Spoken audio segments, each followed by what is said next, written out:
नमस्ते दोस्तों, आपका स्वागत है हमारे चैनल ऑडियो बुकर्स पर। आज हम लेकर आए हैं एक ऐसी पुस्तक जो आपकी सोच को बदल सकती है। पुस्तक का नाम है द पावर ऑफ नाउ। तो चलिए शुरू करते हैं। द पावर ऑफ नाउ एकाहार्ट टोले द्वारा लिखी गई एक अत्यंत प्रेरणादायक, गहन और आत्मा को छूने वाली पुस्तक है, जो हमें वर्तमान क्षण में पूरी तरह से जीने की कला और महत्व को समझाने का प्रयास करती है। ये पुस्तक पाठकों को ये सिखाती है कि कैसे अपने जीवन में मौजूद मानसिक तनाव, बेचैनी, चिंता और दुख जैसी नकारात्मक भावनाओं से पूरी तरह मुक्त हुआ जा सकता है। इसके माध्यम से लेखक ने आंतरिक शांति और स्थायी सुख प्राप्त करने का रास्ता दिखाया है। इसमें शामिल गहरे और व्यावहारिक विचारों को अध्यायों के माध्यम से संरचित किया गया है, जिनका सारांश निम्नलिखित है। परिचय। लेखक की जागरूकता का अनुभव। एकाहार्ट टोले ने अपने जीवन के शुरुआती वर्षों में गहरे अवसाद, अत्यधिक मानसिक तनाव और निरंतर चिंता का सामना किया। ये दौर उनके लिए अत्यधिक पीड़ादायक और चुनौतीपूर्ण था, क्योंकि उनके भीतर भावनात्मक उथल-पुथल और आंतरिक अशांति लगातार बनी रहती थी। उन्होंने लंबे समय तक इस पीड़ा के साथ जीवन व्यतीत किया, जब तक कि एक रात उनके जीवन में एक अद्भुत और गहन परिवर्तन घटित नहीं हुआ। इस अचानक हुई जागरूकता ने उनकी चेतना को पूरी तरह बदल दिया। उन्होंने पाया कि उनकी सभी समस्याओं, दुखों और मानसिक तनाव की असली जड़ वर्तमान क्षण से उनकी दूरी और अलगाव में छिपी हुई थी। इस अनुभव ने उन्हें गहरे आत्मनिरीक्षण और आत्मज्ञान की स्थिति में पहुंचाया। एकाहार्ट टोले ने महसूस किया कि लोग अपने विचारों और मन के जाल में इतने उलझे हुए होते हैं कि वे अभी और यहाँ के महत्व को पूरी तरह से भूल जाते हैं। उनकी इस नई समझ ने उन्हें जीवन के प्रति एक नई दृष्टि और जीने का एक नया तरीका प्रदान किया। ये पुस्तक उसी अद्वितीय अनुभव और उनके गहन शिक्षणों का प्रतिफल है, जिसे उन्होंने पाठकों तक पहुंचाने का प्रयास किया है। द पावर ऑफ नाउ में टोले ने अपने व्यक्तिगत अनुभवों और चेतना के परिवर्तन को साझा किया है। उन्होंने ये समझाने की कोशिश की है कि कैसे वर्तमान क्षण में पूरी तरह जीने से हम अपने जीवन को दुखों से मुक्त कर सकते हैं और शांति तथा आनंद की स्थिति में प्रवेश कर सकते हैं। ये पुस्तक न केवल उनके आत्मज्ञान के अनुभव का वर्णन करती है, बल्कि इसे पाने के लिए एक व्यावहारिक मार्गदर्शिका भी प्रस्तुत करती है। 1. आप अपने मन नहीं हैं। मुख्य विचार। अधिकतर लोग यह मानते हैं कि वे वही हैं जो उनके मन में चल रहा है। उनके विचार, धारणाएं और मानसिक गतिविधियां, वे अपने मन के हर विचार और भाव को अपनी पहचान का हिस्सा मानते हैं। उदाहरण के लिए, जब कोई नकारात्मक विचार आता है, तो वे उसे अपनी वास्तविकता मान लेते हैं और उसके अनुसार प्रतिक्रिया देते हैं। इस प्रकार लोग अपने विचारों और भावनाओं के साथ इतनी गहराई से जुड़ जाते हैं कि वे स्वयं को उनके परे नहीं देख पाते। एकाहार्ट टोले बताते हैं कि यह पहचान, यानी स्वयं को अपने मन से जोड़ना, हमारे दुखों और मानसिक पीड़ा का सबसे बड़ा कारण है। जब हम अपने विचारों के साथ पूरी तरह से तादात्म्य स्थापित कर लेते हैं, तो हम उन विचारों से बंध जाते हैं और उनकी शक्ति के अधीन हो जाते हैं। ये स्थिति हमें वर्तमान क्षण से काट देती है और हमें मानसिक उलझनों में फंसा देती है। समाधान। इस समस्या का समाधान है अपने विचारों को केवल एक दर्शक के रूप में देखना और उनका साक्षी बनना। इसका मतलब है कि आप अपने मन और उसके विचारों को एक दूरी से देखें, जैसे आप किसी फिल्म को देख रहे हों।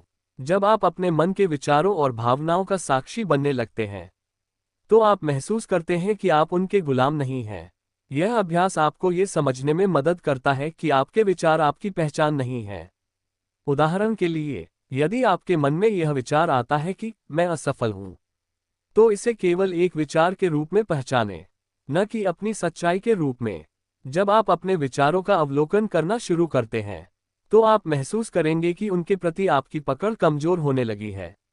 एकाहार्ट टोले इसे मन का अवलोकन या चेतना का साक्षी भाव कहते हैं। यह अभ्यास आपको मानसिक शांति और स्वतंत्रता का अनुभव कराता है। मन को देखने की यह क्षमता एक शक्तिशाली साधन है, जो आपको अपनी आंतरिक दुनिया से अलग कर आत्मा की गहराई में प्रवेश करने में मदद करती है। इस विचार को समझने के लिए यह जरूरी है कि आप बार बार अपने भीतर जागरूकता लाएं। जब भी आप विचारों में खो जाएं, तो रुककर अपने मन को देखने की कोशिश करें। यह प्रक्रिया कठिन हो सकती है, लेकिन इसे लगातार अभ्यास के माध्यम से विकसित किया जा सकता है।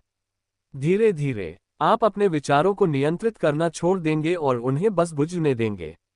इस तरह एकाहार्ट टोले हमें सिखाते हैं कि हमारी सच्ची पहचान हमारे विचारों से परे है। हम शुद्ध चेतना हैं, जो अपने मन को देख सकती है और उसके जाल से मुक्त होकर सच्ची शांति और आनंद का अनुभव कर सकती है। 2. समय का भ्रम। मुख्य विचार। एकाहार्ट टोले बताते हैं कि समय, जैसा कि हम इसे समझते हैं, केवल एक मानसिक अवधारणा है। ये हमारे मन द्वारा बनाया गया एक साधन है, जो हमें अतीत और भविष्य के बारे में सोचने की क्षमता देता है। हालांकि वास्तविकता यह है कि समय, जैसा हम अनुभव करते हैं, अस्तित्व में नहीं है। अतीत केवल हमारी यादों में है, और भविष्य केवल हमारी कल्पना का हिस्सा है। अधिकतर लोग अपने मन में या तो अतीत की घटनाओं को लेकर दुख और पश्चाताप करते रहते हैं या भविष्य की चिंता और अनिश्चितताओं में उलझे रहते हैं। अतीत की यादें, चाहे वे सुखद हों या पीड़ादायक, हमें बार बार उसी मानसिक अवस्था में खींच ले जाती हैं। इसी तरह भविष्य की योजना बनाने या उसकी चिंता करने में हम अपनी मानसिक ऊर्जा और वर्तमान क्षण को खो देते हैं। ये प्रक्रिया हमें अभी और यहाँ से दूर कर देती है। टोले बताते हैं कि जब हम अतीत या भविष्य पर अत्यधिक ध्यान केंद्रित करते हैं, तो हम अपने जीवन की सबसे महत्वपूर्ण चीज वर्तमान क्षण से पूरी तरह कट जाते हैं। समय का ये भ्रम ही हमारी चिंता, तनाव और दुख का मूल कारण है। अभ्यास। इस समस्या को हल करने के लिए टोले वर्तमान क्षण में जीने का अभ्यास करने पर जोर देते हैं। उन्होंने इसे पावर ऑफ नाउ का नाम दिया है, जिसका अर्थ है कि वास्तविक जीवन और शक्ति केवल वर्तमान क्षण में ही उपलब्ध है। 1. वर्तमान में आने के लिए रुकें। जब भी आप महसूस करें कि आपका मन अतीत की यादों या भविष्य की चिंता में खो गया है, तुरंत रुकें, गहरी सांस लें और अपने आसपास की चीजों पर ध्यान दें। अपने शरीर की अनुभूतियों, अपने आसपास की ध्वनियों या अपनी सांस के प्रवाह को महसूस करें। यह आपको अभी में लौटने में मदद करेगा। 2. समय के बिना जीने का अभ्यास करें। अपने दिन प्रतिदिन के जीवन में समय के बिना रहने का अभ्यास करें। इसका मतलब है कि जो भी काम आप कर रहे हैं, उसे पूरी जागरूकता और ध्यान के साथ करें। उदाहरण के लिए, अगर आप खाना खा रहे हैं, तो खाने की हर बाइट को महसूस करें। 3. अतीत और भविष्य को पहचानें। जब भी आपका मन अतीत या भविष्य में भटकता है, उसे पहचानें और धीरे से उसे वर्तमान क्षण में लौटाएं। यह प्रक्रिया आपको अपनी मानसिक आदतों के बारे में अधिक जागरूक बनाएगी। 4. वर्तमान को स्वीकारें। वर्तमान क्षण में जो कुछ भी हो रहा है, उसे पूरी तरह से स्वीकार करें। इसका मतलब है कि आप परिस्थितियों के प्रति प्रतिरोध को छोड़ दें और उन्हें जैसे हैं वैसे ही स्वीकार करें। जब आप वर्तमान को बिना विरोध के स्वीकार करते हैं, तो आप एक गहरी शांति और संतोष का अनुभव करते हैं। असली समय अभी। टोले ये सिखाते हैं कि अभी ही असली समय है। आप जीवन का अनुभव केवल इस क्षण में कर सकते हैं। जब आप वर्तमान में पूरी तरह से उपस्थित होते हैं, तो आप अपनी सभी मानसिक उलझनों से मुक्त हो जाते हैं। यह अवस्था न केवल आपको आंतरिक शांति प्रदान करती है, बल्कि आपके जीवन को भी गहराई से बदल देती है। इस विचार को समझने और अपनाने के लिए आपको बार बार अपने मन को प्रशिक्षित करना होगा। हर बार जब आप खुद को अतीत में खोया हुआ या भविष्य के बारे में चिंतित महसूस करें, तो इसे एक अवसर मानें और अपने ध्यान को वर्तमान क्षण पर केंद्रित करें। धीरे धीरे यह अभ्यास आपकी आदत बन जाएगा और समय का भ्रम आपकी जिंदगी से हटने लगेगा।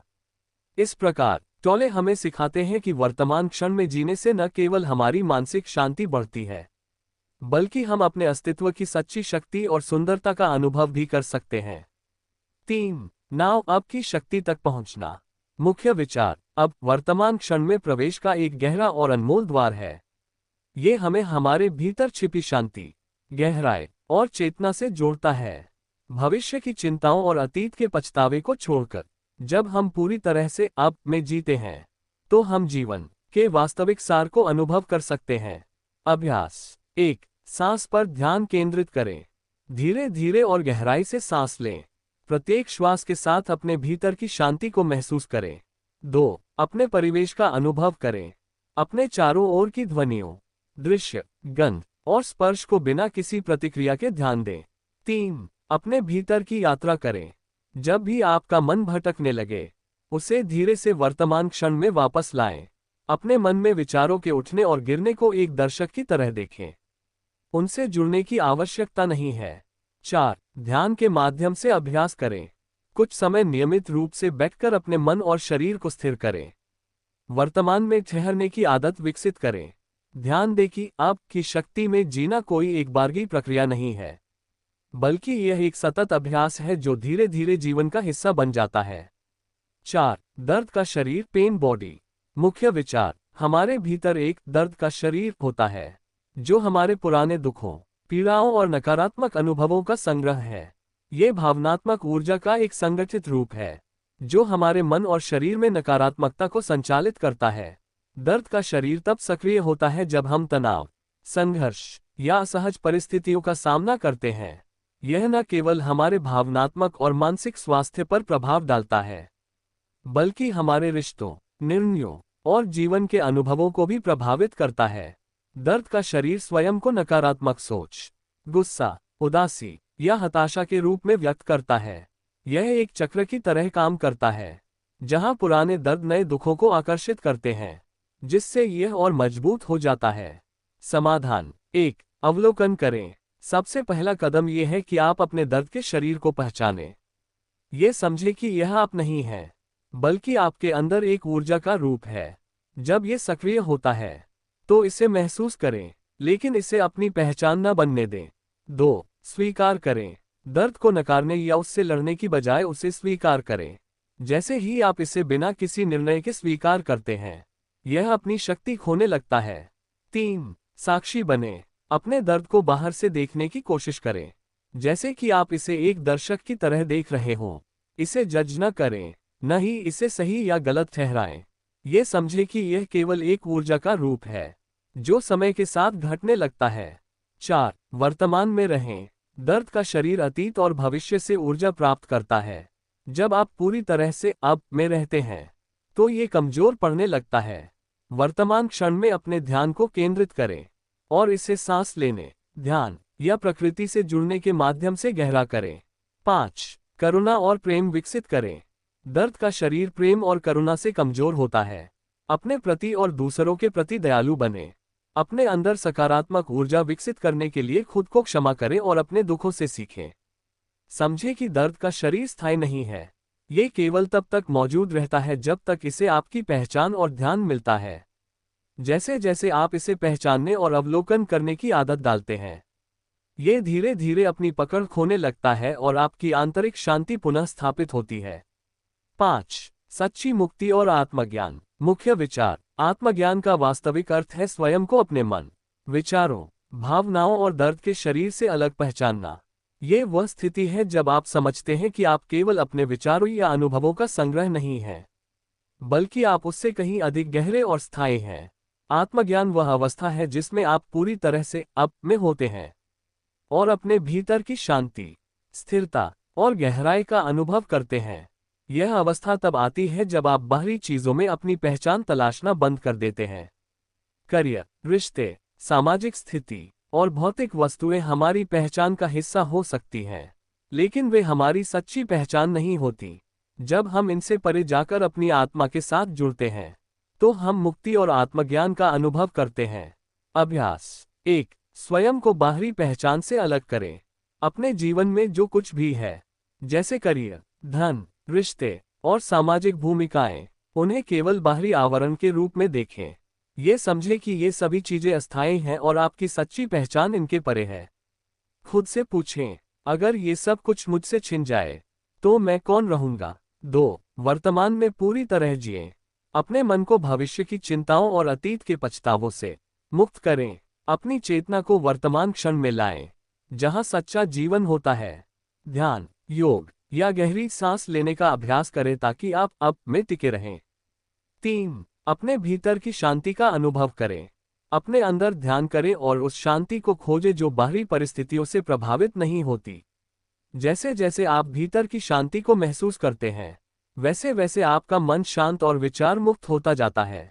4. आंतरिक स्वतंत्रता पर ध्यान दें।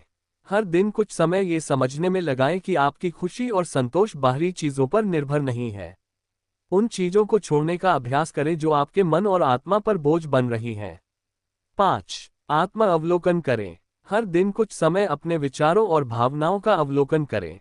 जब कोई नकारात्मक विचार या भावना उत्पन्न हो, तो इसे केवल देखें, बिना इसे सही या गलत ठहराए। ये पहचानें कि आप केवल एक साक्षी हैं और आपके भीतर की गहराई इन सब के परे है। 6. प्रकृति से जुड़ें। प्रकृति से जुड़ने का अभ्यास करें। ये हमें हमारे असली स्वभाव की याद दिलाती है, जो शांति और संतुलन है। एक पेड़, आकाश या किसी नदी को देखकर उसकी स्थिरता और मौन को अनुभव करें। निष्कर्ष, सच्ची मुक्ति और आत्मज्ञान का मार्ग बाहरी चीजों से ध्यान हटाकर अपने भीतर की ओर मुड़ने में है। यह एक सतत प्रक्रिया है, जिसमें आप धीरे धीरे अपने भीतर के असीमित और अनंत स्रोत को पहचानते हैं। आत्मज्ञान वह अवस्था है जब आप समझते हैं कि आप केवल शरीर, मन और व्यक्तित्व तक सीमित नहीं हैं, बल्कि शुद्ध चेतना हैं। 6. संबंधों में चेतना। मुख्य विचार। अधिकतर रिश्तों में समस्याओं और संघर्षों की जड़ जरूरत और लगाव होती है। जब हम किसी रिश्ते से अपने खालीपन को भरने या अपनी असुरक्षाओं को छिपाने की अपेक्षा करते हैं, तो ये रिश्ता बोझिल और संघर्षपूर्ण बन जाता है। प्रेम और जुड़ाव स्वाभाविक है, लेकिन जब ये जरूरत और निर्भरता का रूप ले लेते हैं, तो यह चेतना और स्वतंत्रता को बाधित करता है। संबंधों में चेतना का अर्थ है अपने रिश्तों को जागरूकता और समझ के साथ देखना। यह तब होता है जब आप हर प्रकार के बंधन, अपेक्षाओं और नकारात्मक चक्रों को पहचानते हैं और उन्हें अपनी आत्मनिर्भरता और आंतरिक शांति के साथ बदलते हैं। समाधान। 1. वर्तमान क्षण की जागरूकता लाएं। रिश्तों में चेतना लाने का पहला कदम यह है कि आप वर्तमान क्षण में पूरी तरह उपस्थित रहें।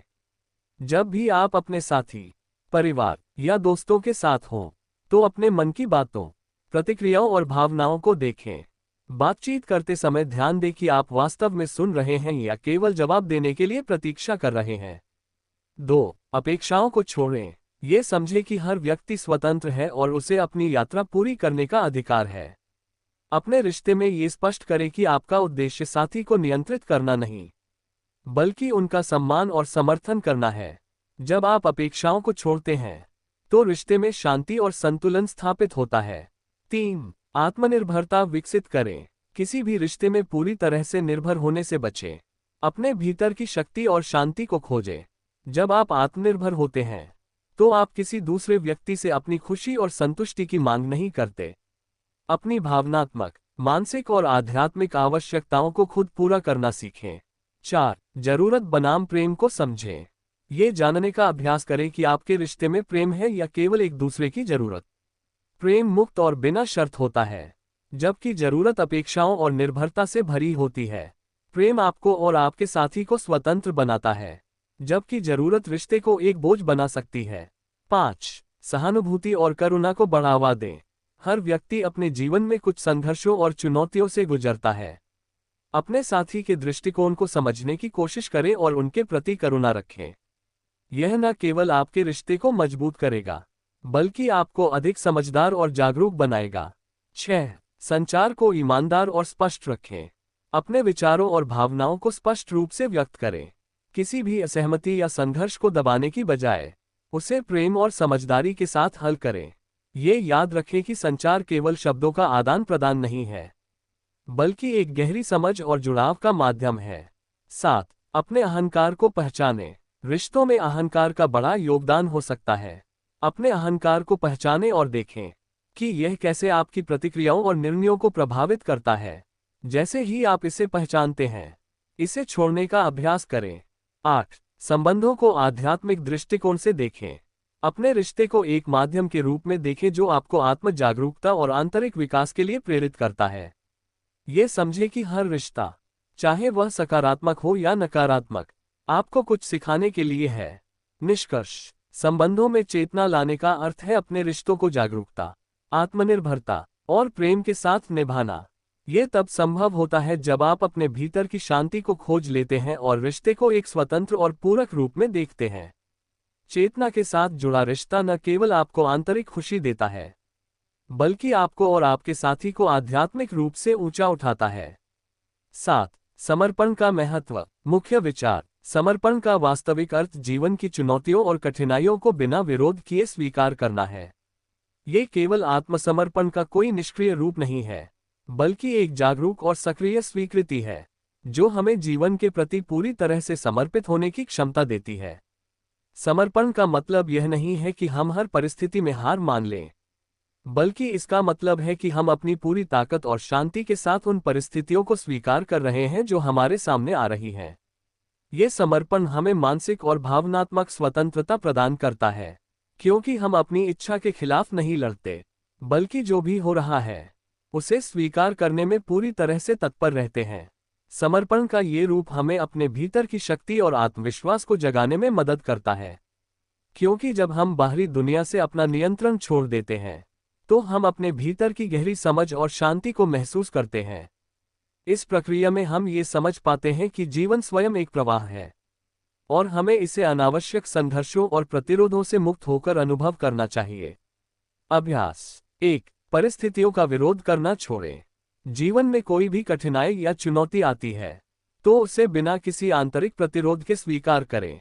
ये समझें कि जीवन की प्रत्येक स्थिति हमारे लिए एक अवसर है जिससे हम कुछ नया सीख सकते हैं। जब हम किसी स्थिति से लड़ते हैं तो हम अपनी ऊर्जा को नष्ट करते हैं, लेकिन जब हम उसे स्वीकार करते हैं तो हम उसे हल करने के लिए मानसिक और भावनात्मक संसाधन जुटाते हैं। 2। जो हो रहा है उसे पूरी तरह से स्वीकार करें। हर क्षण को स्वीकार करें, चाहे वह अच्छा हो या बुरा। जीवन के हर अनुभव में कुछ मूल्य होता है जिसे हम केवल तब महसूस कर सकते हैं जब हम पूरी तरह से इसे स्वीकार करते हैं। जब हम अपनी स्थिति को स्वीकार करते हैं तो हम खुद को उस परिस्थिति के साथ सहज रूप से जोड़ पाते हैं। ये हमें उस स्थिति से उबरने के लिए मानसिक शक्ति देता है। 3। जागृति और स्वीकृति के साथ जीना। समर्पण का यह अभ्यास हमें हर पल को गहराई से समझने और अनुभव करने में मदद करता है। ये जागरूकता हमें हर घटना के साथ जुड़ने का अवसर देती है और हम इसका विरोध नहीं करते, बल्कि इसे समझते और इससे कुछ सीखते हैं। ये हमें अपनी पूरी ऊर्जा को किसी संघर्ष में न लगाकर जीवन के प्रत्येक पहलू को खुले दिल से अपनाने का अवसर देता है। 4। आंतरिक शांति और संतुलन बनाए रखें। समर्पण का अभ्यास करते हुए अपने भीतर की शांति और संतुलन को बनाए रखें। ये समझें कि परिस्थितियों का आपकी आंतरिक शांति पर प्रभाव नहीं होना चाहिए। जब आप किसी परिस्थिति को स्वीकार करते हैं तो आप अपने भीतर की गहरी शांति को महसूस कर सकते हैं। 5। अपने अहंकार को छोड़ना। समर्पण का अर्थ है अपने अहंकार को छोड़ना और यह स्वीकार करना कि हम जीवन के हर पहलू में नियंत्रक नहीं हैं। ये हमें अपने अस्तित्व को बड़े परिप्रेक्ष्य में देखने में मदद करता है, जहां हम समझते हैं कि हम केवल एक कड़ी हैं जो जीवन के बड़े धारा का हिस्सा है। 6। वर्तमान क्षण में जिएं। समर्पण का एक बड़ा हिस्सा वर्तमान में जीने में है। जब हम अतीत या भविष्य के बारे में सोचकर अपनी ऊर्जा बर्बाद करते हैं तो हम वर्तमान क्षण की ताकत को खो देते हैं। अपने हर अनुभव को पूरी तरह से जीने का अभ्यास करें और जो कुछ भी हो रहा है उसे पूरी जागरूकता के साथ स्वीकार करें। 7। स्वीकृति और दयालुता का अभ्यास करें। समर्पण का अभ्यास स्वीकृति और दयालुता के साथ आता है। दूसरों और अपने प्रति करुणा दिखाने से हम अपने रिश्तों में भी शांति और सामंजस्य ला सकते हैं। जब हम खुद और दूसरों को बिना शर्त स्वीकार करते हैं तो हम जीवन की सच्ची सुंदरता का अनुभव करते हैं। समर्पण का अभ्यास एक गहरी जागरूकता और आंतरिक स्वीकृति की प्रक्रिया है जो हमें जीवन के हर पहलू को खुले दिल से स्वीकार करने की क्षमता प्रदान करता है। ये हमें मानसिक शांति और संतुलन देता है, क्योंकि हम अपनी प्रतिक्रियाओं और संघर्षों को कम कर देते हैं और जीवन के प्रवाह को सहज रूप से अपनाते हैं। समर्पण का यह अर्थ नहीं है कि हम संघर्ष से बचते हैं, बल्कि इसका मतलब है कि हम किसी भी चुनौती का सामना पूरे धैर्य और समझदारी के साथ करते हैं, और यही हमें आंतरिक स्वतंत्रता और संतुष्टि की ओर ले जाता है। द पावर ऑफ नाउ हमें सिखाती है कि सच्चा सुख और शांति केवल वर्तमान क्षण में है। ये पुस्तक ध्यान, स्वीकृति और चेतना के माध्यम से आंतरिक शांति और आत्मज्ञान प्राप्त करने का मार्ग दिखाती है। और हाँ, अगर आपको ये किताब की पसंद आए तो सोचिए पूरी किताब का अनुभव कितना अद्भुत होगा। ऐसी और भी प्रेरक और ज्ञानवर्धक कहानियों के लिए अभी सब्सक्राइब करें।